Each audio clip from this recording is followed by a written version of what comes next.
Saya juga sampai menetes air mata waktu itu tuh. Sampai orang yang begitu dekat gitu, selama ini tuh Imas tuh begitu dekat sama saya tuh. Sampai harus duluan gitu ya. Jadi bukan ya. Jadi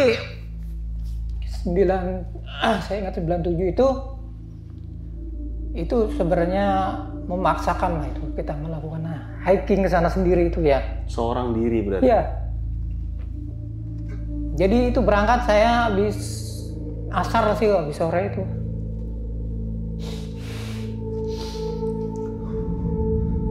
Tiba-tiba itu ada ini, kayak Imas datang tuh. Alhamdulillah saya bilang Imas ketemu. Dia wajahnya tuh seperti ya waktu saya ada di situ. 2 tahun yang lalu ya? Pakai jaket ungu, dia waktu itu senangnya kan pakai jaket ungu. Dia nggak pakai topi, pakai jaket ungu. Dia bilang kaget, saya sedih mau ketemu. Manggilnya kan kalau Imas tuh panggilan ya yang A. Denny. Alhamdulillah ketemu Imas, saya bilangnya. Ya Allah, ya Rabbi, ketemu juga saya akhirnya sama dia. Dia begini aja kayak minta tolong gitu ya.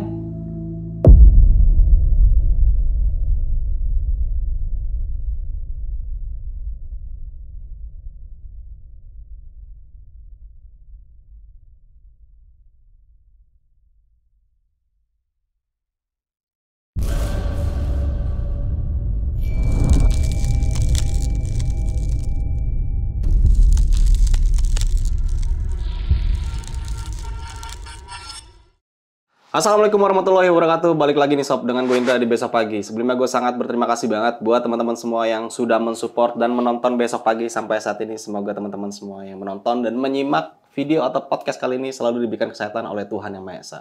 Di kesempatan kali ini pastinya gue masih mendatangkan narasumber, yang dimana narasumber gue kali ini adalah seorang pendaki dan seorang senior juga ya. Dia telah melakukan pendakian gunung itu di tahun 80-an sampai 90-an lah. Kalau ditanya ceritanya, wah gokil. Ceritanya banyak banget karena sampai sekarang ini beliau ini masih aktif dalam melakukan pendakian gunung. Dan kali ini gue bakal mau ngulik cerita horor pendakiannya di tahun 90-an ya.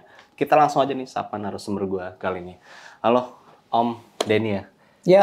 Sehat Om? Alhamdulillah sehat. Alhamdulillah. Om Denny, boleh diperkenalkan nggak buat teman-teman semua nih? Mungkin ada yang belum kenal Om Denny nih. Dari mana asalnya?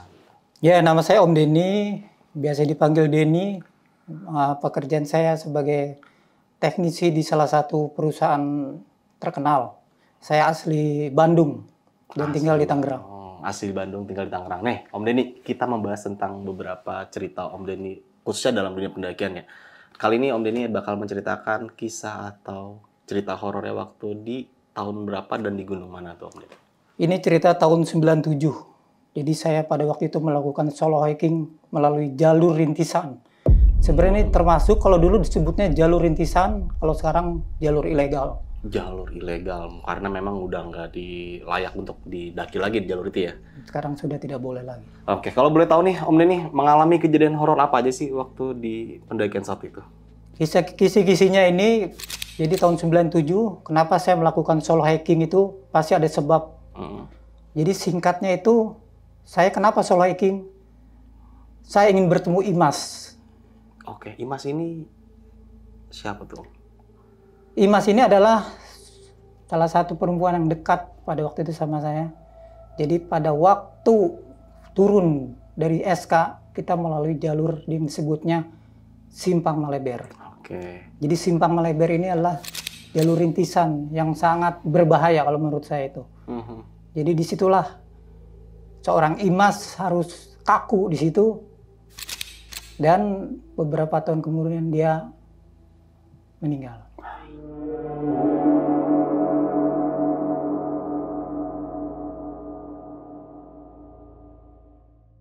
Dan gua nih Om, bersama tim Besok Pagi juga mengucapkan belasungkawa kepada almarhum Imas ya, dan keluarga dan teman-teman Om Den pada saat itu.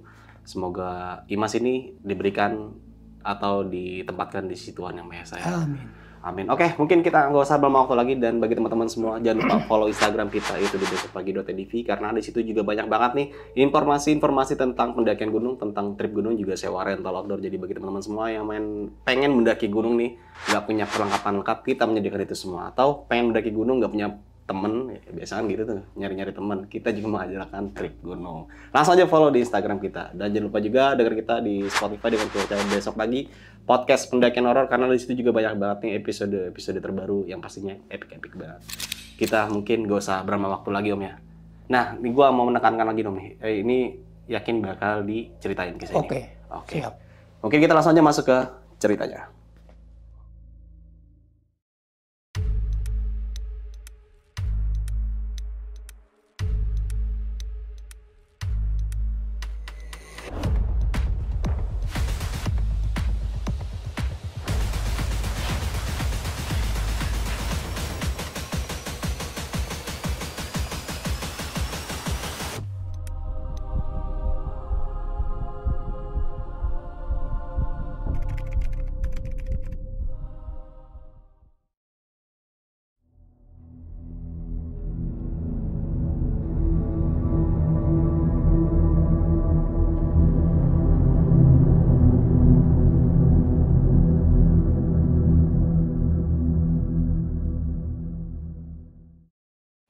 Kejadian ini saya alami di tahun 97.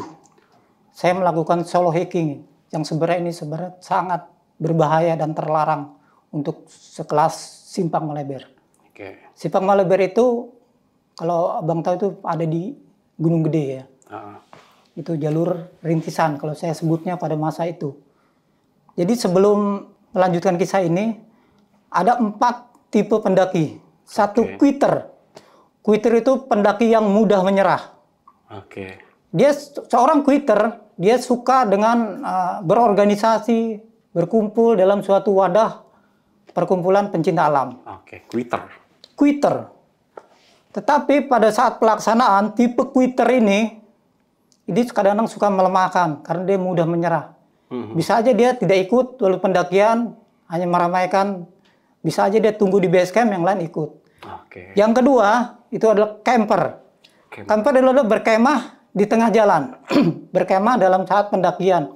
Seorang camper, pada saat dia melakukan pendakian, setelah dia menemukan spot yang bagus, view yang bagus, dia akan stop di situ.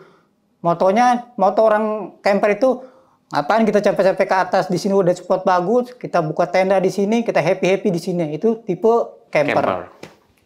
Yang ketiga adalah tentunya climber. Climber itu 100% dia ingin melakukan pendakian dengan rintangan, hujan, atau angin yang terjadi pada saat mendaki. Mungkin dia akan menunggu hujan reda, kemudian lanjut terus. Itu tipe climber itu lebih baik satu tingkat daripada tipe camper dan quitter. Yang keempat itu avonturir. Avonturir itu adalah petualang. Jadi beda dengan adventure. Ini adventure itu seseorang yang ingin melakukan sesuatu yang sebenarnya di luar tidak lazim atau ekstrim kalau menurut saya itu. Celakanya itulah tipe adventure itu, saya termasuk di dalam tipe keempat ini, adventurir. Karena seseorang yang melakukan pendakian solo hiking itu termasuk kategorinya adventurir. Kembali ke kisah saya, jadi pada tahun 95 itu, waktu itu saya masih ada kumpulan, dulu kan kita tidak ada media sosial ya. Jadi saya ditemuilah sama Lukman. Saya waktu itu sudah bekerja di Tangerang. Cuma saya masih tinggal di Cibubur, di kawasan Komplek Hankam. Di situ anak-anak militer semua. Lukman itu kira-kira, saya tahu bulannya lah, cuma ingat waktu itu saya pulang kerja tuh Sabtu kan libur ya. Sabtu saya ketemu, Sabtu siang itu saya dipanggil kan, ketemu lah, kita biasanya ada tempat di gardu, ada suatu gardu. Mungkin teman-teman yang nonton saya masih ingat gardu 19 yang orang-orang Cibubur. Apa tuh Om gardu 19 tuh? Ya itu namanya gardu, nggak tahu tuh sejak dari dulu itu gardu 19 saja. Gardu listrik kali ya? Gardu listrik angka 19. Itu tempat base camp kalau sekarang disebutnya. Tempat berkumpulnya anak-anak muda pada waktu itu. Jadi Lukman tuh, Den, ada acara nggak, anterin gua lah. Bukan anterin sih, dia ngajak, ada dari dia kan orang dia kuliah. Kalau saya kerja dia ngambil kuliah karena dia pamen ya kan. Pamen itu perwira menengah bapaknya. Kalau saya cuma tamtama dulu bapak saya kan. Nah, oke, jadinya kemana saya bilang ke Gede. Aduh janganlah kalau ke Gede lah, saya bilang ke Gede saya udah trauma, pernah ada kejadian. Ya gue tahu lu pernah dulu lu bawa teman lu mati di sana kan. Bukan di sana, saya bilang, karena akibat dari situ. Kalau ini jangan segitu lah, kita nge-camp aja, gue bilang pelai di Ciberem atau di pos-pos, jangan sampai ke puncak dah. Saya bilang oke. Sepakat akhirnya di SK di Surya Kencana ya. Sepakat waktu itu di situ. Oke Den, gue ngajak temen dulu, saya Lukman, Aldi, satu lagi saya nggak tahu namanya siapa. Saya ini punya teman perempuan namanya Imas. Imas ini tuh emang mungkin ada rasa lah, ada care sama saya waktu itu saat itu ya. Cuma saya nggak begitu menanggapi. Dulu kan kita kan sering, dia kadang-kadang melalui temannya tuh ngirim surat ke saya. Isinya kan suka-suka lah gitu. Iya. Kamu di mana, gimana gitu kan. Masih surat menyurat pada saat itu. Surat menyurat tapi lewat teman. Kadang-kadang dia juga main ke rumah. Bawa surat juga. Ya enggak dong, kalau langsung ketemu kita kan ngobrol. Kadang-kadang emang ada rasa juga kan. Ya Imas siapa yang bilang nggak cantik-cantik. Cuma waktu itu saya tuh nggak begitu, belum begitulah. Hanya suka, senang gitu aja ya. Waktu saya Imas ini, itu satu perguruan silat waktu itu mas saya di Kalisari, Jakarta Timur ya. Jadi kita ketemunya tuh tiap Kamis, malam minggu dalam organisasi perguruan silat itu. Dia waktu itu ngajak, waktu itu janjian kan mau main ke rumah. Saya bilang, waduh Im, saya diajak teman mau ke Gunung Gede, ke Surya Kencana katanya. Ikutlah Im ikut katanya. Aduh, kalau saya sih yakin dia fisik kuat karena kita kan satu perguruan ya. Ya udahlah ikut aja, dia bilang. Tapi kuat kan? Ya yakinlah kuat.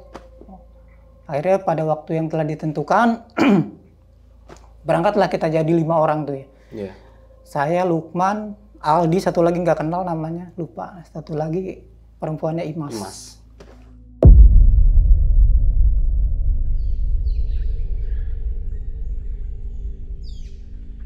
Kita berangkat udah pasti dari Putri kan waktu itu ya.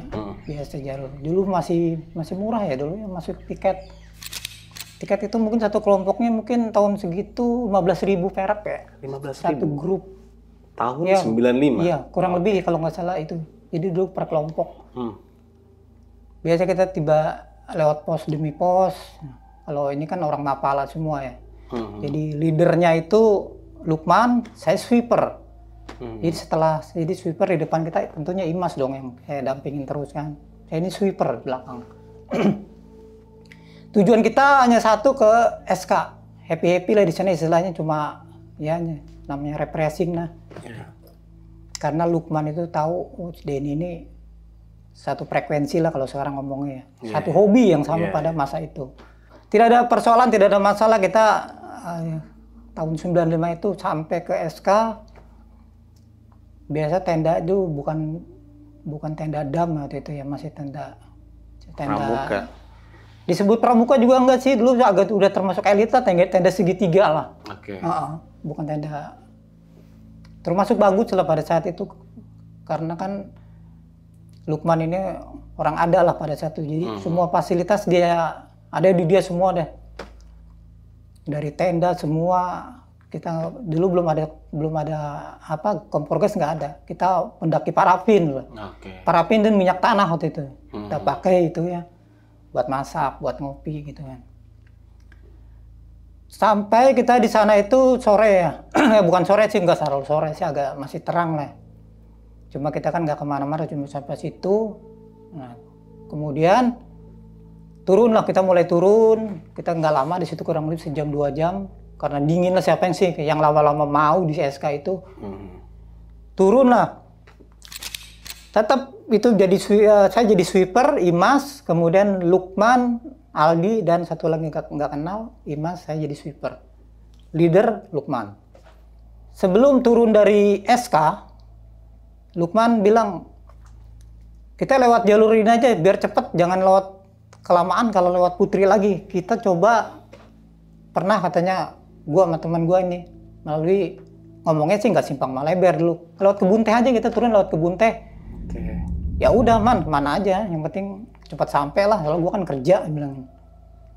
Oke, akhirnya turunlah kita tuh, kan nggak jauh kan dari SK ke sebelum Simpang Maleber, ke kiri ya kalau nggak salah ya, agak lupa juga, ke kiri. Mulailah kita masuk ke jalur rintisan itu. Kalau kita melalui Putri kan jalur lebar terbuka, cuma akar-akar. Mulailah kita memasuki jalur Simpang Maleber itu, atau Maleber.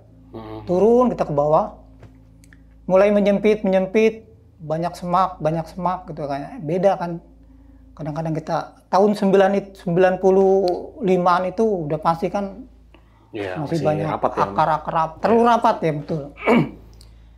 Ada hal-hal yang tidak lazim kalau menurut saya pada masa itu ya, masih ingat, dimana kita turun tuh belum begitu gelap sih kan, mungkin jam 4 atau jam 5 lah. Cuma kan suasana gunung kabut udah pasti ya, di situ kabut. Iya. Ada momen-momen yang tidak lazim kalau menurut saya di situ. Jadi suatu momen tuh tiba-tiba blank.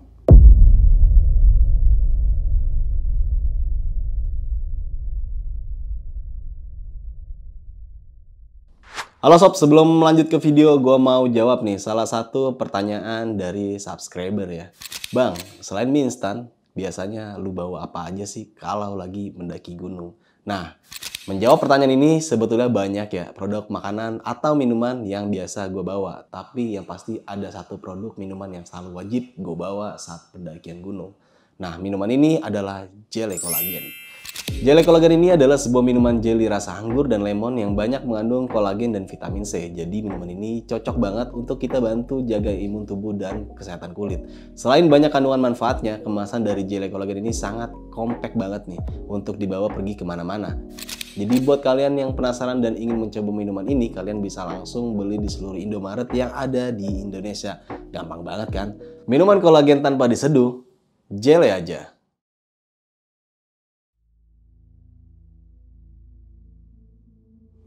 Blank tuh misalnya kalau di gunung walaupun itu sedang hujan, kabut, pasti ada suara-suara binatang gitu ya.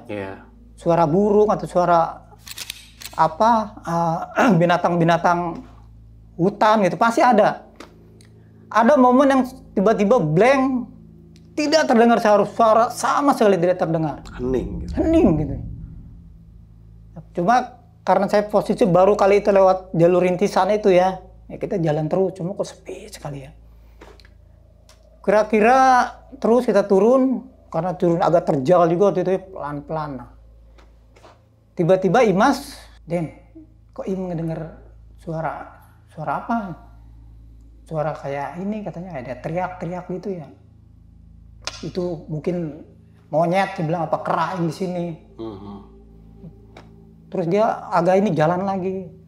Den, kok Im ngedenger ini ya, suara-suara kayak gitu ya?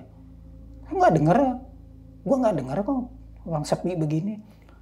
Jadi kita mulai agak jarak tuh kan, kalau di gunung tuh nggak mungkin kita rapat-rapat.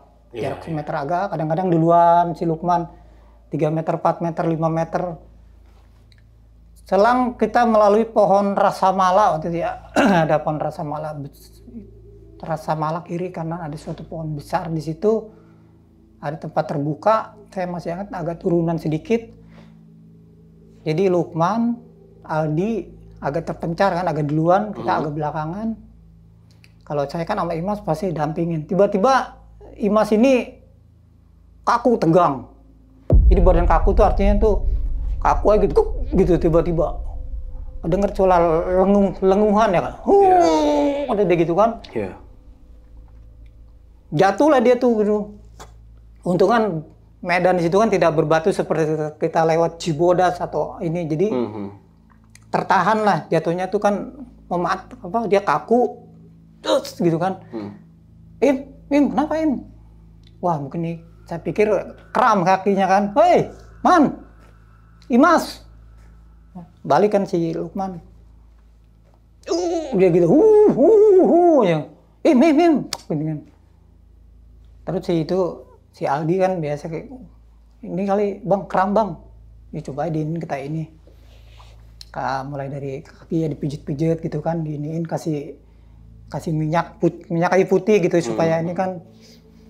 Nah, pada saat dia itu ngigau atau meracau itu kan, itu saya Imas itu seperti ada yang ini kayak nah gitu tuh kayak ada yang narik gitu. Gitu kan. Jangan gerakin, jangan gerak, kamu lagi diobatin, diem aja dulu. Atur napas, saya bilang. Atur napas, buang, jangan lewat buang gitu, pelan-pelan atur napas. Tiba-tiba gort lagi. Ini bang kali hipo enggak juga kan. Dia bilang enggak hipo ini enggak katanya. Ini cuma kaku emang badan dia agak kaku.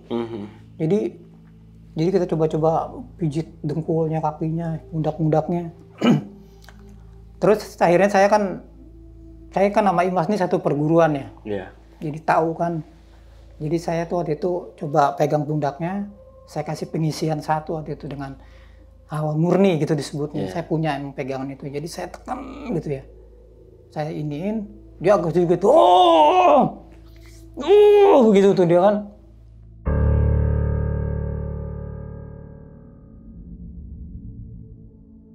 Pada saat itu, ini ada siluet saya lihat.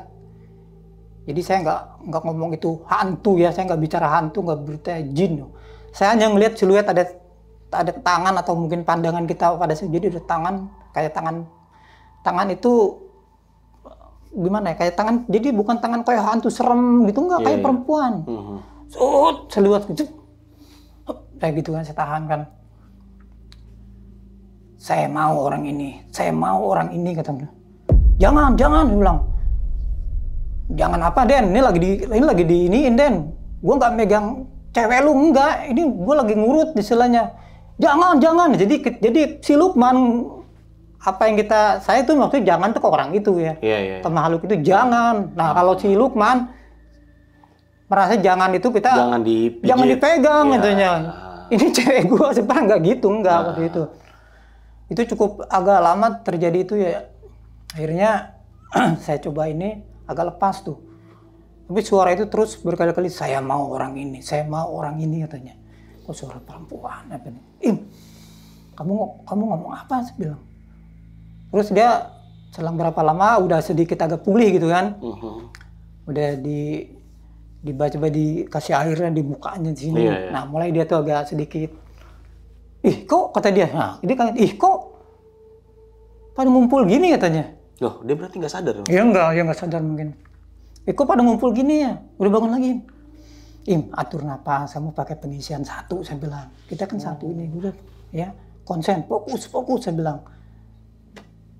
Ya udah, emang kenapa sih kata dia? Ya udah turun lagi jalan. Man, turun pelan-pelan aja man. Nah, akhirnya formasi ditukar tuh. Jadi Imas nomor 2. Lukman, Imas, saya, baru si Aldi dan nggak tahu yang lupa namanya. Formasi ditukar waktu itu sampai kita turun. Selamatlah kita sampai di komplek ya waktu itu ya. Kembali ke Cibubur, kita selamat.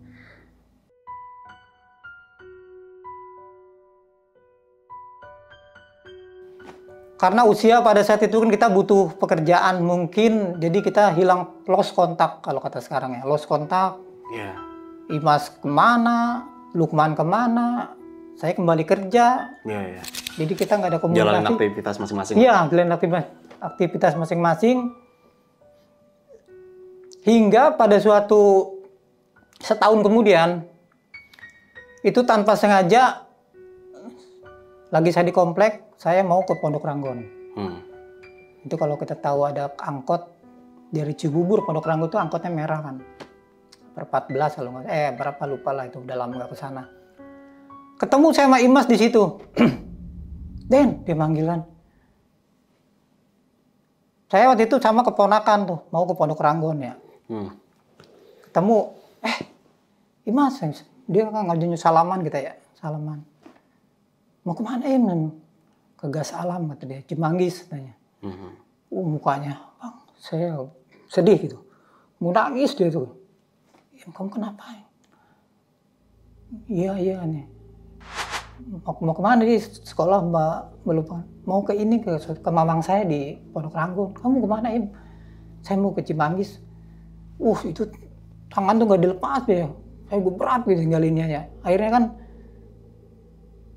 terus saya turun di Bukit Permai kan. Kalau ke Cimanggis, Pal Cimanggis itu kan dia harus turun, naik lagi, lanjutan lagi mobil biru. Kalau saya kan terus. Jadi saya selama di waktu itu ngeliatin, Mas, aduh kok ketemu di sini ya. Ketemu dia di situ, dia ada air mata lah gitu, sedih. Saya juga sampai pengen nangis, cuma kan aduh tahan-tahanin lah. Sempat ditanya pada saat itu? Iya, mau kemana? Saya bilang mau ke Gas Alam katanya. Waktu dia sedih sempat ditanya? Sedih enggak, kenapa? karena mobil kan cepat. Oh, oke. Jadi kita tanya, Yeah. Mana Den? Saya mau ke Pondok Ranggon ke rumahnya. Saya cuma tatapan mata kita tuh. Iya. Ya Allah, saya bilang ini Imas. Kok sedih gitu mukanya tuh ya. Kayak mau nangis, saya mau nangis dia sedikit tuh. Kayak raut mukanya. Saya menjadikan kita saya juga jadi ngerasa ini. Merasa kita deket selama ini kan ya. Selama deket. Selang beberapa waktu saya ada reuni lagi ya. Reuni perguruan Pencaksilat ya. Ada reuni, ketemu sama Bang AA namanya tuh. Jadi ada info bahwa Imas sudah meninggal katanya. Imas sudah meninggal katanya. Hah? Saya bilang, serius? Wah, lu masih nggak dengar sih? Dengar dari mana? Dia bilang orang baru, lu kerja mulu sih, jadi nggak pernah kesini katanya. Gimana sih? Ceritanya gimana? Sakit apa? Saya bilang katanya, ya leukemia katanya gitu, sakit darah. Ya bisa malu itu Den, lagi lu pas turun habis itu kira-kira dia nikah. Dia sudah nikah. Jadi setelah waktu turun dari Gunung Gede, nggak berapa lama kemudian dia menikah nih Om? Menikah. Oke. Itu info dari teman saya menikah. Suaminya pun saya tahu, walaupun kita bukan teman, tahu namanya ini. Dia saya pernah ketemu. Si Iram namanya. Masih di Cibubur juga ya. Suaminya siapa Iram? Oh kenal, anak gang Damai waktu itu ya. Saya sempat shock juga dengarnya ya. Ya bisa malu tuh dia katanya pas turun berapa ini dia nikah. Itu dia sakit katanya. Kok apa ya? Dia bilang. Sakitnya apa leukemia kan udah ya. Terus setelah dari itu saya pun menikah itu. Oke. Dapetin orang Tangerang, sama orang Tangerang. Istri saya tuh sampai sekarang ya. Sepeninggal Imas itu jadi saya tuh terbayang terus ya dari omongan karena abis main sama lu tuh dia dari gunung katanya langsung nikah itu sakit si A itu kan. Jadi saya sempat ribut sama istri waktu itu gara-gara itu kan saya ngomong itu saya punya teman dulu namanya Imas habis mendaki gunung. Istri itu kan cemburu ya, waktu itu kan marah sempat ribut saya waktu itu kan. Bilang aja masih suka, masih sayang. Dia belum tahu tuh udah meninggal. Jadi saya baru ngomong cerita kita punya teman. Dulu kan kita masih sama-sama muda lah, egonya masih rasa cemburunya tinggi. Wah, gak pada galau-galau nih. Saya ribut sama istri. Saya jadi penasaran, jadi pengen. Kok saya jadi pengen ke sana ya saya bilangnya. Kok saya pengen ke Simpang Maleber lagi saya bilangnya. Saya harus ke sana nih.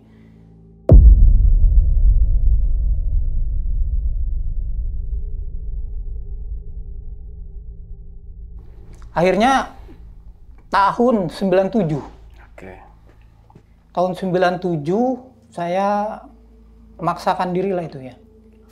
Memaksakan diri karena di rumah sedang galau, sedang nggak kondusif di rumah itu ya.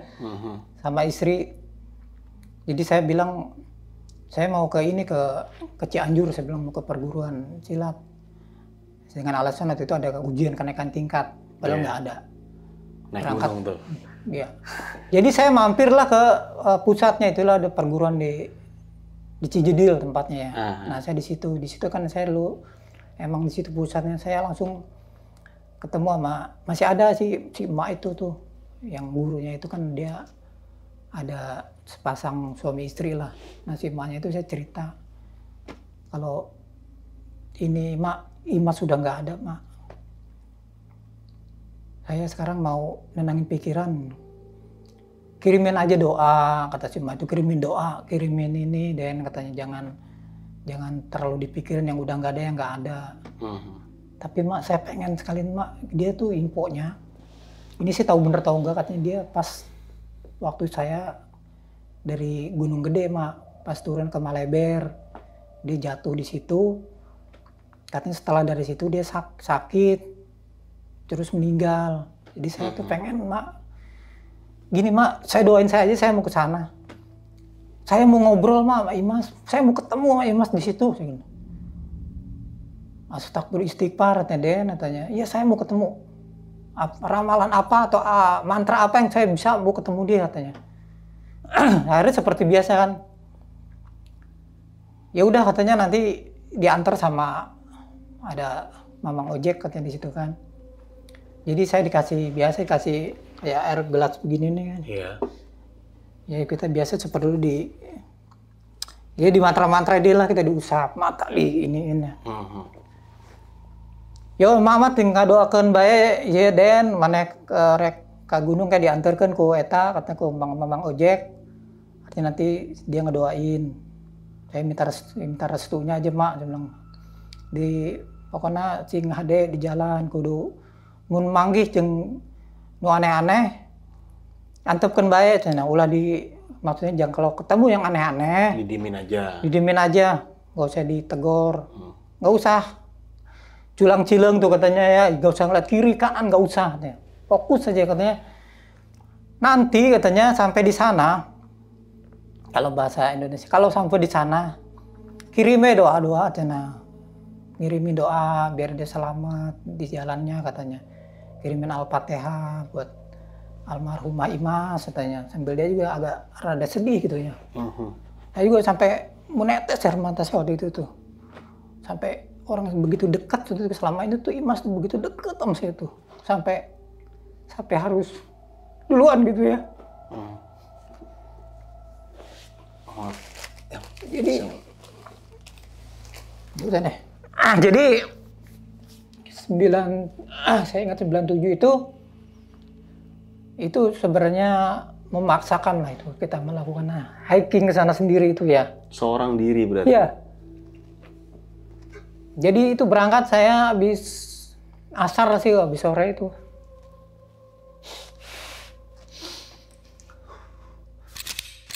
Halo sob, sebelum lanjut ke video, gue mau kasih tahu nih bagi teman-teman semua yang mempunyai cerita horor, kalian bisa langsung aja kirim cerita kalian ke Instagram kita, yaitu dengan keyword besokpagi.edv atau ke email besokpagi.ch@gmail.com.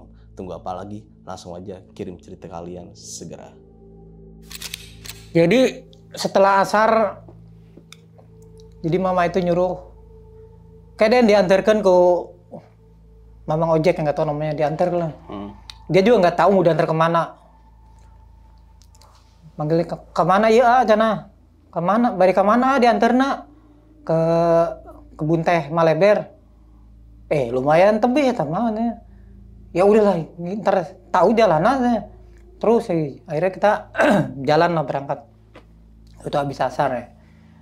Memang cuaca waktu itu bagusnya nggak lagi hujan gitu aja. Biasanya kan lagi bagus, ya. Cuma kabut udah pasti di situ ya. Pemandangannya juga bagus lah di situ, kebun teh Maleber.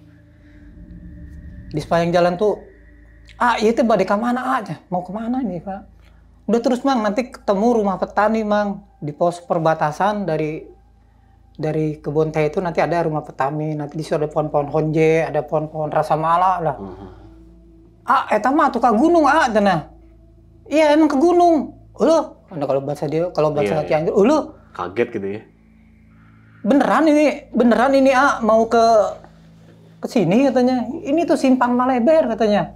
Bukan kebun teh Maleber. Iya, saya bilang, iya Mang, saya mau ke situ.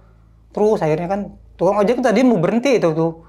Cuma terus saya jalan sampai kira-kira jalan tuh ada lah, karena jalan setengah jam ada sampai lah. Udah jam 5 waktu itu ya. Sampai kita di rumah petani waktu itu kan, rumah petani. Rumah petani itu kayak saung, kalau di sana nyebutnya saung. Nah, tukang ojek juga mungkin heran ngeliatnya. Ini tuh beneran, bawa-bawa tas, ini bekalnya apa, udah bawa apa bekal-bekalnya? Ada, saya bilang. bawa ada, saya bilang bawa roti aja sih, saya bilang, sama ini, sama minum, sama minyak tanah, saya bilang. Dia masih bingung, sambil ngerokok, nemenin dulu, ngobrol dulu di situ. Ini benar kita sampai di sini, saya nganternya. Ya gini aja, Mang, saya mau ke atas. Ini malam, enggak beneran malam, iya saya naik ke atas malam. Tenang aja, Mang, saya pernah ke sini, jadi saya tahu jalurnya. Besok jemput saya di sini, besok. Kalau siang nggak ada, tunggu sampai sore. Kalau sore nggak ada, tunggu lagi besok pagi. Kalau sampai besok malam itu saya nggak ada, minta bantuan. Untuk pencarian? Iya, istilahnya kalau saya nggak ada, Iya. cari, Mang, saya kan tahu kesini. Wah, tukang ngomong ojeknya juga, saya mah takut ketempuhan, katanya takut apa ketempuhan tuh. Iya, Takut kena tanggung jawab, terbebani, saya bilang, kata dia tuh ya. Enggak, tenang, saya bilang, saya pernah kesini.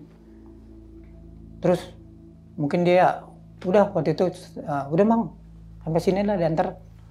Itu supaya yang jalan motor tuh nengok lagi, dia bilang, ini mungkin bener nggak sih Ani, katanya mau ke gunung. Kadang-kadang berhenti, sampai saya hilang, dia dibelokan tuh udah hilang. Boleh saya menghela napas di situ ya. Ini saya harus ritual ini saya. Jadi saya tujuan solo hiking ini bukan mendaki gunung gede. Saya mau ketemu Imas. Saya mau ngobrol dengan dalam bentuk apapun. Niat saya gitu kan. Bismillah, saya bilang. Saya siapin semua tas keril. Tas keril sama aja ya. Iya. Nah, udah yakin ya. Bismillah, saya bilangnya. Dulu sih belum ada namanya apa, tongkat itu apa? Trekking pole. Trekking pole nggak ada. Trekking pole. Maksudnya tongkat pol. Ya nggak ada, saya dulu nggak kenal itu. Bolehlah kita jalan cuma pakai topi ya, saya topi biasa.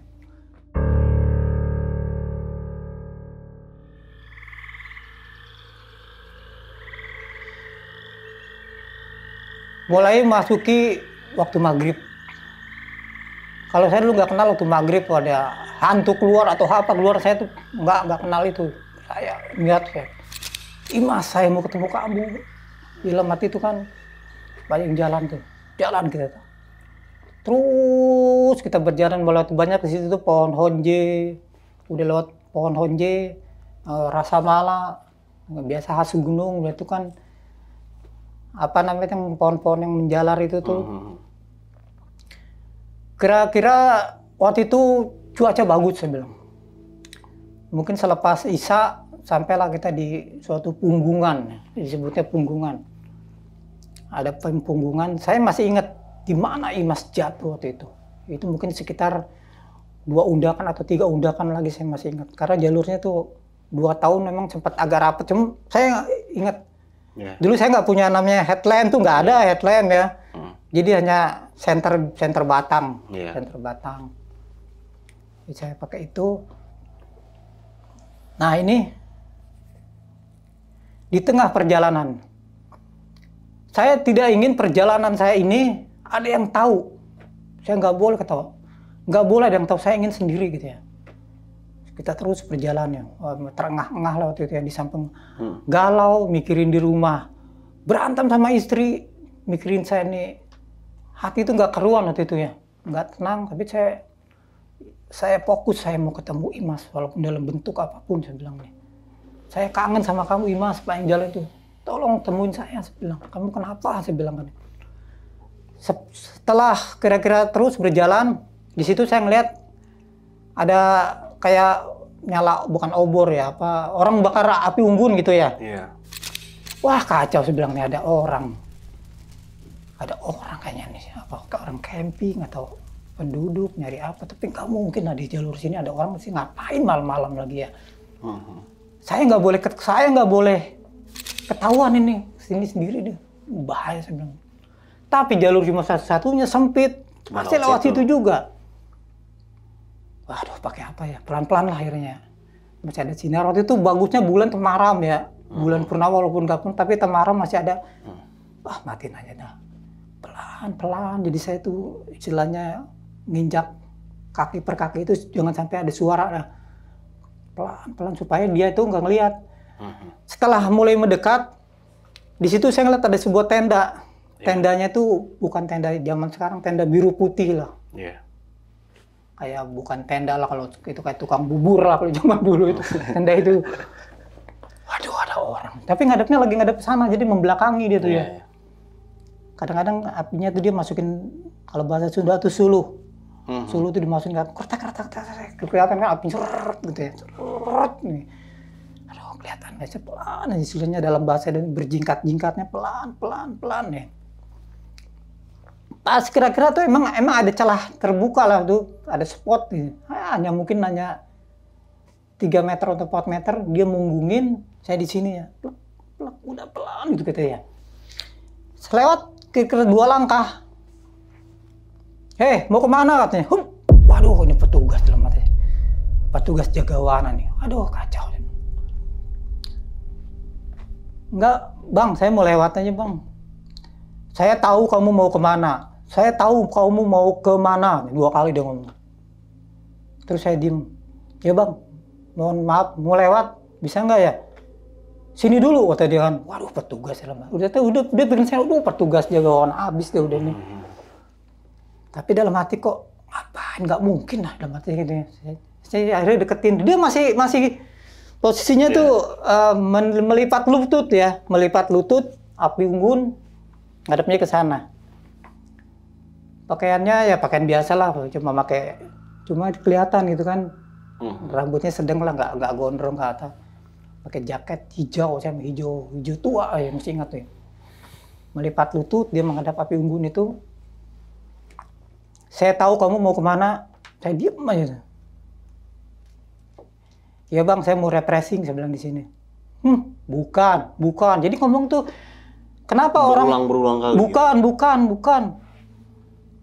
Dia bilang kok orang aneh sih ngomong bukan berkali-kali. Iya Bang, mau refreshing aja Bang. Saya tahu lah, maaf Bang, ini kan jalur nggak resmi. Cuma saya pernah kesini.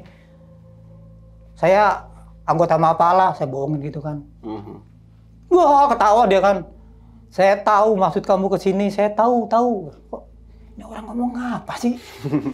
Saya tahu. Kayak eco gitu ya, econya. Dia bilang nggak kayak eho, tapi bukan eho ya. Masih inget sih ini. Di sini aja temenin saya. Di sini aja temenin saya katanya. Jangan sok jago. Jadi disemenin saya minum kata dia. Diem ya, masih berdiri kan ya. Dia posisinya begitu ya nggak berubah-ubah. Sini deketan nih, agak selangkah saya tuh api itu kan. Dia masih ngelemparin api. Cuma lempar api ada lagi batang dari mana dia masukin lagi, brus apinya keluar lagi ya. Minum katanya. Jangan sok suci lo katanya lo, peminum, pemabok lo katanya digituin. Tahu deh no. Iya dalam hati emang gua mabok, tahu gua juga pemabuk. Minum sini katanya. Nih minum, Bang. Kalau mungkin ingat itu botol gepeng kalau zaman saya dulu namanya Drijin. Iya. Drijin ya. Vodka yang merah itu tuh. Drijin tapi botolnya gepeng nih. Kaget ya. Wah gila ini orang. Oh ini orang. Oh ini apa? Oh aman lah. Pulang kita ini bukan petugas nih kan. Orang nih biasa ya gitu ya. Bukan petugas yang takut sama petugas. Nggak takut hantu cuma ini bukan petugas. Jangan sok suci Bang. Minum. Keluar Drijin tuh ya. Kluk minum. Tadinya kan di posisi kan begini agak belok dikit, set gitu kan ya. Nah kita kan ngelihat kan putih mukanya ya, mungkin karena sinar api unggun ya. Api unggun. Oke. Diminum bilang, blok. Yang saya kaget itu pas dia minum, ini rahang ini lepas. Ini mau lepas nih. Wah, itu ya air alkohol itu keluar lagi. Bilang, saya nahan napas gitu ya. Ini bukan orang ya. Ini bukan orang dalam hati saya tuh. Ini bukan orang ini. Terus, minum kata dia. Maaf Bang, saya harus pergi Bang. Hei, suaranya tuh ngeri ya. Nggak banyak ngomong saya melihat rahangnya gigi atas sama minumnya keluar lagi tuh. Sambil ketawa-tawa, ngeri ketawanya juga ya. Langsung saya dia lanjutin. Dia nggak ngejar tuh berarti? Enggak, ketawa aja kemudian. Ketawa-tawa aja. Anjir. Udah itu,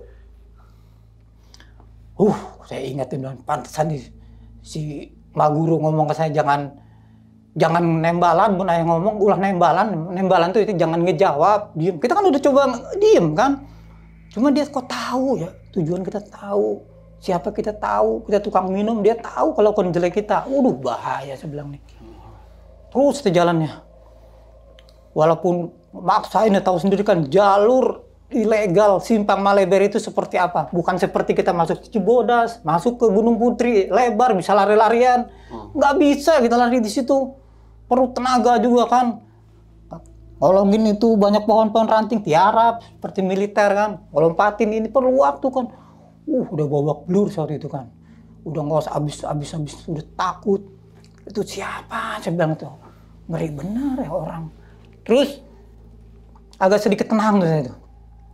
Udah mulai fokus lagi loh, mudah-mudahan gak ngejar lagi nengok belakang lagi, udah tenang lah. Wah, ingat Mak Guru nih, jangan sampai kalau nemu lagi lah, jangan ngomong lah, fokus ke depan. Saya nggak mau lagi nengok kiri kanan lah, mau ada sinar, mau fokus aja ke depan. Selang beberapa waktu ada suara-suara tuh ya, ada orang bilang, seperti ada kelompok gitu ya, ada orang nih. Waduh, kan saya ingat saya nggak boleh ketahuan orang ya. Tapi kok itu kayak jadi banyak sinar gitu ya. Iya. Ada yang bawa lampu badai. Oh, iya. Kalau itu lampu badai itu, gitu ya. Ada yang bawa senter, ada yang bawa lampu badai gitu. Aduh, ada orang lah, dia bilang nih. Nah, tapi agak tenang, kita kan kondisi pada saat itu takut ngeliat ada orang, agak pelong. Alhamdulillah ada orang, saya bilangnya. Nah, agak tenang tuh dia. Jalan pendaki itu kalau nggak salah tuh ada satu kelompok tolong 6-7 ya. Lu jalan tuh agak nyantai gitu, krek. Cuma kayak barisan, anehnya kan biasanya kan orang gebrak-gebrak berarti gitu. jalannya tertata gitu. Ya, tertata, ada rapi gitu ya. Saya coba ngikutin gitu, cuma agak kasih jaraknya. Kan saya fokus nggak mau keganggu kan waktu itu kan. Biarlah dia jalan duluan lah, saya pelan. Tiba-tiba dia berhenti itu. Walau berhenti kita nungguin lama. Sedangkan spot Imas yang jatuh masih jauh. Gimana caranya ya saya pikirnya. Dia berhenti itu ya. Akhirnya, cobalah beraniin diri lah. Mungkin pendaki sih aman lah. Kalau yang saya takutin sebenarnya petugas. Wah, pendaki ini aman lah. Lewat lah kayaknya. Misi bang, naik juga nih. Diam semuanya tuh. Diam aja tuh. Gak ada yang jawab. Enggak, gue pada nunduk, semua di lampu. Mana lampu kan leng, lampu badai itu ya. Dung. Kelihatan gitu kan. Jalan kan sempit itu kan ya, paling kita jarak segini lah. Enggak sini enggak ada, mungkin agak nempel gitu ya. Bang, maaf saya duluan bang ya. Diam aja pada ini ya. Kok kaku gitu ya. Jadi lurus ya, wajah lurus semuanya gitu ya. Nggak tahu lah kalau malam kan nggak jelas rautnya kan. Cuma lampu badai itu masih inget yang depan tuh. Megangnya gini. Nah gitu. Saya udah lewat. Siapa ya? Terus dia jalan juga tuh. Jalan lagi, saya duluan. Wah. Nggak boleh keganggu. Terus fokus tok. Nah udah itu. Udah ini. Dia seperti ngikut terus orang itu kan. Saya ikut. Saya mau pulang, kata dia kan. Ngomong sama siapa ya? Saya mau ikut, saya mau pulang, kata dia kan. Mau pulang ya? Terus aja jalan, mungkin kedengaran dia ngomong sama temannya lah, saya pikir kan. Sampailah saya di tempat Imas yang jatuh itu ya. Kalau ingat ada pohon ini ya. Masih ingat ya, apa iya di sini ya? Oh ya di sini nih. Agak naik lagi. Jadi kita naik turun tuh. Oh bukan, turun lagi. Ingetin tuh senter udah nyalain lagi ya. Aduh, ritualnya di mana ya ini? Jadi waktu jatuhnya Imas tuh saya masih ingat tuh. Waktu saya nolongin dia tuh ada tempat ya nggak terlalu luas lah. Ada pelataran, nggak bisa tenda sih nggak bisa, cuma bisa didurin orang lah. Bekas-bekasnya juga walaupun 2 tahun yang lalu masih inget lah. Oh di sini nih, ketemu juga tuh. Ketemu juga tempatnya. Disitulah saya mulai ini tuh. Mudah-mudahan orang itu nggak kesini lah yang tadi itu ya. mulailah kita istilahnya ngirim-ngirim doa. Saya duduk sila walaupun bener-bener kedinginan di situ ya. Bukan dingin-dingin lagi lah di situ. Cuma bagusnya cuaca tuh nggak hujan. Bulan ya? Masih ada tuh. Jadi cuacanya enak lah, ada bulan. Saya kirimin doa-doa. Mas itu kan saya dikasih kan kata-katanya dari ini. Kalau ketemu ini kan buat nemuin dia. Selang berapa lama tuh itu ada tuh kelihatan tuh, tapi bukan yang saya cari, bukan Imas, malah ini yang kelompok tadi tuh udah mau nyampe, kita udah duduk di situ kan, waduh datang lagi ini, ikut, saya mau pulang ikut, tapi yang kepala yang di depannya itu maksudnya pemimpinnya itu yang ininya, yang minum itu, yang giginya, yang ketemu sebelum pertama terbuka. itu ya. Duh, ketawa dari situ kan. Kaget saya bilang, aduh. Gila itu. Dia bilang ini, wah duel juga deh ini nih. Harus perang gue di sini apa duel lah saya bilang di sini ya. Udah tuh, bang jangan ganggu saya bang. Jangan ganggu saya bilang. Ketawa aja dia. Apa ya dia ngomong itu, munafik manusia. Pembohong katanya digituin kan. Waduh. Terus udah itu, dia tuh ini udah terus saya tuh baca-baca terus ya, tiba-tiba itu ada ini kayak Imas datang tuh,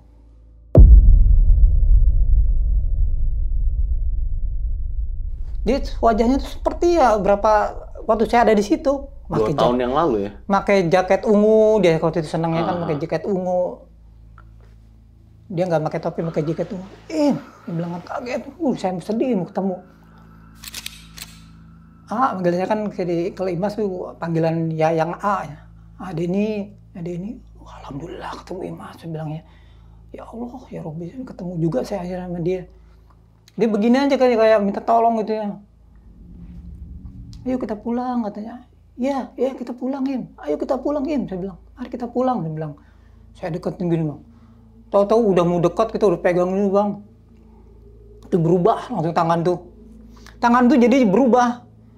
Seperti waktu dia jatuh, ininya kayak bukan tangan dia, jadi tangan perempuan, ada tangan perempuan waktu dia jatuh itu. Yang siluet itu ya. Yang siluet itu ngangkat, nongol dari situ tuh, nyerang ke sini saya tuh leher. Jangan ganggu dia waktu itu gini. Astagfirullahaladzim, saya dulu waktu itu pakai mantra pengisian 1, saya tahan gitu ya, saya lawan gitu ya. Pakai ini sebenarnya saya omongin aja lah. Pakai ajian 2 jeblak saya pakai. Dia sempat ada hentakan gitu ya, gitu ya, agak mundur. Aduh kok jadi gini sih Imas, kok jadi berubah gitu ya. Terus di tangan tuh ngincer ke leher saya tuh ya. Di belakangnya tuh suara-suara siapa? 7 pendaki itu. Saya mau ikut, saya mau pulang, saya mau ikut. Ini mimpi apa? Saya fokus itu ya, ini mimpi nih kali saya lagi baca ritual. Apa mimpi terus sampai dikejar-kejar gitu ya. Akhirnya saya tuh istilahnya dalam kata itu istilahnya perang lah sama dia tuh ya. Saya banter pakai ajian punya saya yang diajarin guru tuh kalau ngelawan gitu. Emang agak sedikit berkurang sih, agak sedikit meracau gitu, ngacauin mereka gitu ya. Kemudian koloni itu tuh, koloni jin itu tuh ya. Anggapnya itu jin, kelompok jin. Akhirnya saya coba, kalau saya naik nggak mungkin, jadi saya pasti jadi akhirnya ngambil jalan turun lah gitu, lari lah, kita kalah lah pastilah, saya bilang dikeroyok banyak. Pasti kan pas kita turun kan ngelewatin yang 7 orang itu ya. Ada yang megang kaku, ikut, saya mau pulang, saya mau pulang. Ampun, saya bilang kok jadi gini urusannya, ya Allah, saya ke bawah tuh ya.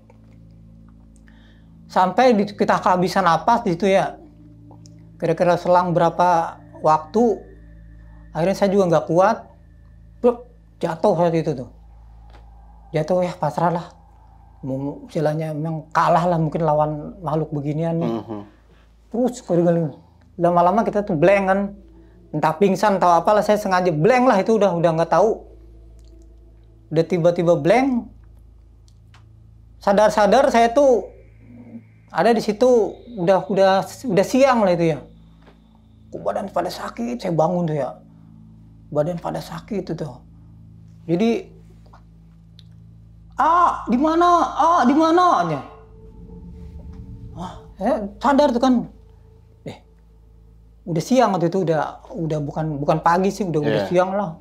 Udah mulai mungkin jam 1, jam 2 siang lah. Saya bukan bangun udah sadar waktu itu ya. Itu lihat, kok ada mamang ojek di sini ya? Ngapain dia naik? Saya belum sadar, ngapain dia naik ke sini? Orang saya mau ritual, mau ketemu Imas, kok dia malah naik. Kita nggak sadar waktu itu kejadian itu kan. Belum sadar, masih pengaruh kan, baru sadar gitu ya. Sama itu, orang petani ladang lah, 1 orang tuh itu.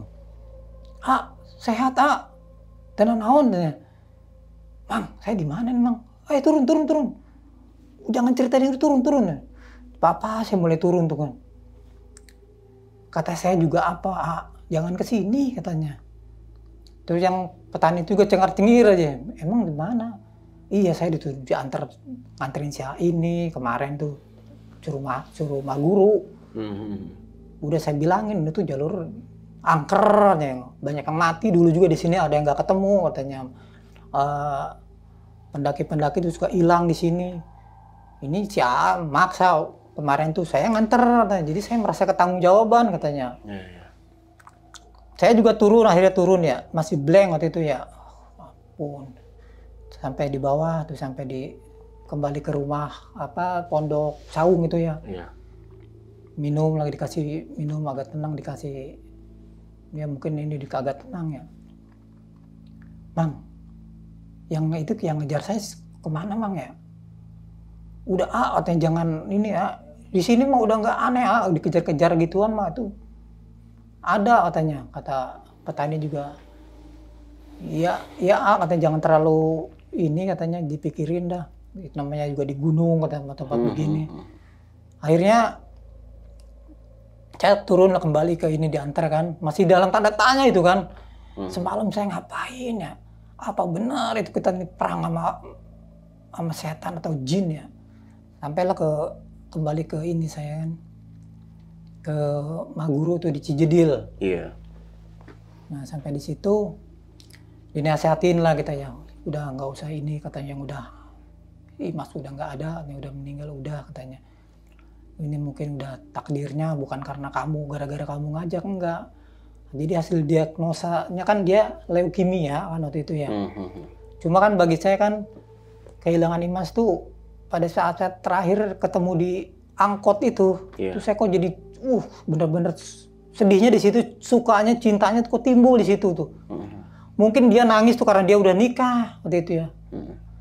Harusnya kan mungkin kenapa sih kamu nggak ngelamar saya gitu, hilang begitu aja. Jadi saya harus sama orang lain gitu kan. Sampai dia nggak ada juga kita nggak tahu kan waktu itu. Ya itulah ada rasa inilah. Ikatan batin lah ya. Ikatan batin kayak dia perhatian gitu. Jadi kalau setiap ada event perguruan silat dia tuh baik perhatian. Walaupun saya waktu itu belum begitu ini sih, biasa lah. Sering main ke rumah. Jadi saya nggak pernah ke rumah dia, sekali 2 kali sih pernah. Cuma dia sering yang ke rumah saya tuh. Orangnya cukup cantik kalau saya lihat tuh dari dulu. Jadi pada waktu ketemu tuh emang sedihnya di situ tuh, di angkot itulah terakhir saya ketemu. Saya pada akhirnya waktu itu udah mengikhlaskan kepergian Imas. Iya, saya kan dinasehatin juga. Saya udah dinasehatin sama ya teman juga. Balik tuh ke rumah berarti. Ya udah plong lah sih rasa itu, kita udah tenang gitu ya. Cuma ya jadi ada rasa, jadi ada kepuasan lah, udah tenang lah, saya Imas udah lepas, udah ikhlas saya. Saya bilang mudah-mudahan kamu udah kembali di sisi Tuhan, mudah-mudahan kamu bahagia lah di sana lah. Jadi itu Bang salah satu solo hiking bagi saya yang terekstrim tahun 97 itu di Simpang Maleber, Gunung Gede ya. Oke nih Om Denny, berarti waktu itu pulang ke rumah istri masih marah-marah Om? Ini udah pasti lah. Cuma kita kan sebagai lelaki kita harus dirayu dong, dicandain. Tapi dia lama-lama kan biasa kita kan sama-sama muda lah waktu itu, masih ngambek kan, marah ya pastilah. Iya. Membela-belain katanya begini-gini sampai ke sana. apa gara-gara ketemu sama mantan. Kalau dulu belum ada kata-kata mantan tuh apa? Dulu sebutannya apa tuh? Ya tuh bekas pacar gitu. Oh, oke. Apa ketemu pacar lama, bukan pacar lama. Jadi kita harus rayu, jadi kembalilah kita sampai rukun lagi lah, jangan sampai ini. Berarti memang setelah kejadian itu memang Om Den ini udah mengikhlaskan kepergian Imas ya, sampai balik ke rumah juga keadaan rumah tangga udah menjadi tenang lagi. Iya, tenang, alhamdulillah. Nah itu kalau boleh tahu pada umur berapa itu? Kejadian itu? Itu mungkin saya masih di 24 ya, 24 tahun. Ya. 24 ya. Oke. Iya 24 tahun nanti. Masih baru-baru kerja. Dan kita berani udah nikah juga kan. Dan tapi sayangnya, gue agak menyinggung dikit ya Om ya. Tapi memang sebenarnya Om Den ini sama almarhum Imas ini memang ada ikatan batin dalam artian cinta nih Om. Iya sih. Tapi rasa cinta itu dulu sih enggak, waktu masih sama-sama biasa gitu. Cuma saya tahu dia ini suka. Cuma terakhir-akhir aja saya merasa berdosa itu lah istilahnya. Nggak terbalas gitu lah cintanya lah dalam ininya. Sebenarnya ada rasa penyesalan juga sih kenapa kita nggak sama dia gitu lah. Gitu.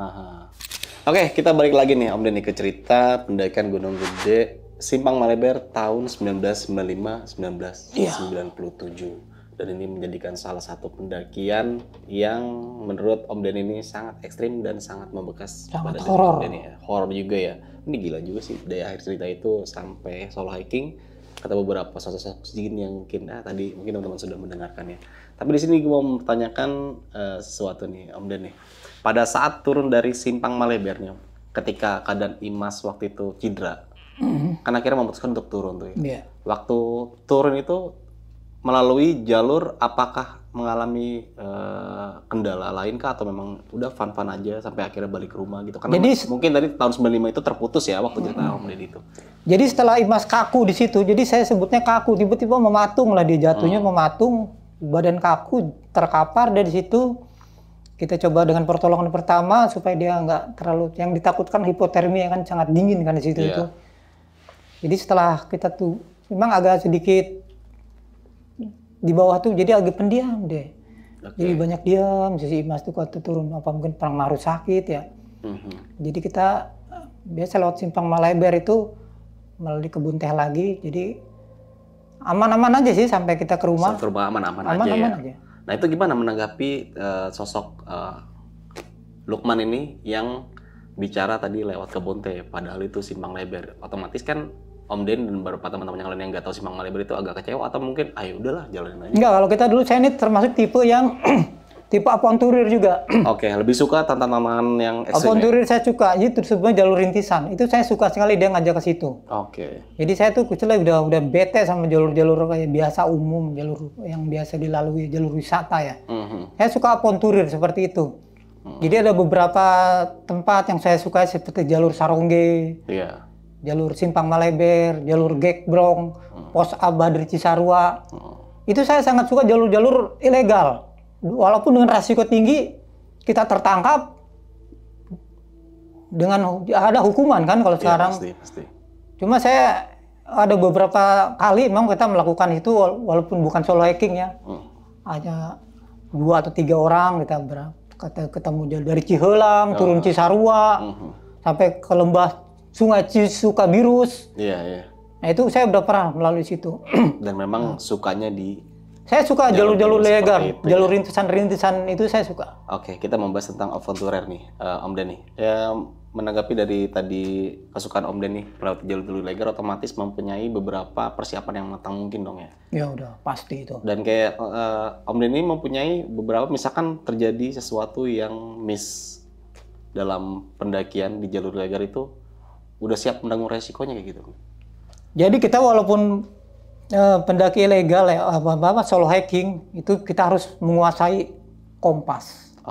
Kita harus lock, di mana kita mulai agak ragu di lock. Kompas kan bisa di lock, berapa lintas derajat. Kita di lintang selatan, bujur timur, bujur barat, kita bisa cuma kompas itu jangan kompas-kompas yang ini, kompas militer kalau bisa. Yang lebih akurat lah ya. Saya dulu punya, kalau peninggalan waktu bapak saya militer itu ada kompas militer, itu lebih akurat. Jadi saat kita udah oh ini saya mau masuk ke jalur yang rintisan nih bahaya, dilarang masuk. Emang sebagai seorang avanturir ditandain sama petugas jaga wana dilarang masuk. Ada gambar silang pakai kayu gitu. Malah saya masukin seperti itu tuh. Saya pengen ada apa sih di ujungnya tuh. Jadi kita harus bawa itu ya pedomannya. Pertama kompas gitu. Dan komunitas avanturir itu banyak tuh pada masa itu. Banyak sih.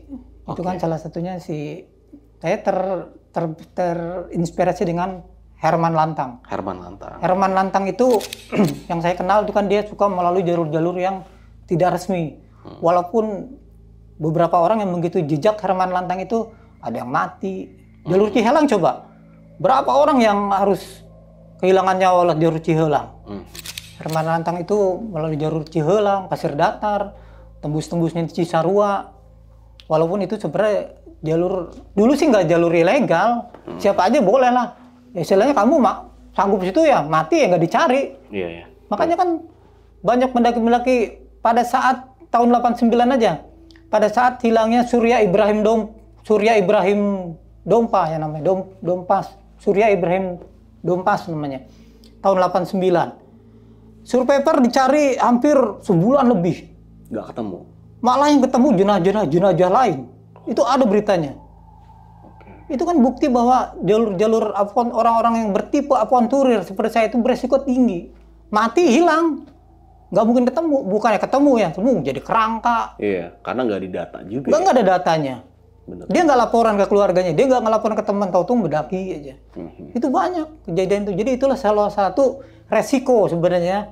Resiko solo hiking, apalagi di solo hiking kan dilarang sekarang ke ini. Iya, benar-benar. Nah, itulah solo hiking resikonya kita pertama, kita tersesat. Kedua, kita kalau kita sakit, jatuh, kita nggak akan ditemukan di situ. Iya. Itulah salah satu resiko solo hiking. Iya. Dan sampai sekarang masih menggemari solo hiking tuh? Sebenarnya sih masih. Saya kan kadang-kadang kerja ke Sulawesi, Kalimantan. Sebenarnya itu bukan gunung, itu hutan-hutan larangan. Iya. Mungkin saya kan juga punya channel YouTube itu ada di Sulawesi, hutan Werea. Sendiri? Jadi kita waktu ada liburan, kita coba solo hiking. Bukan hiking, itu hutan-hutan. Hutannya masih serem. Apalagi di daerah sana ya? Oh iya, itu saya masih melakukan itu. Oke. Hutan-hutannya itu masih senang saya melalui jalur-jalur seperti itu. Oke. Nah, kita bahas lagi di pendakian waktu Gunung Gede Om nih. Tadi kan Om naik berlima ya? 5 orang. Nah, kita bahas dari beberapa poin yang tadi Om kasih tuh. Ada camper, ada Quitter, camper, apa itu?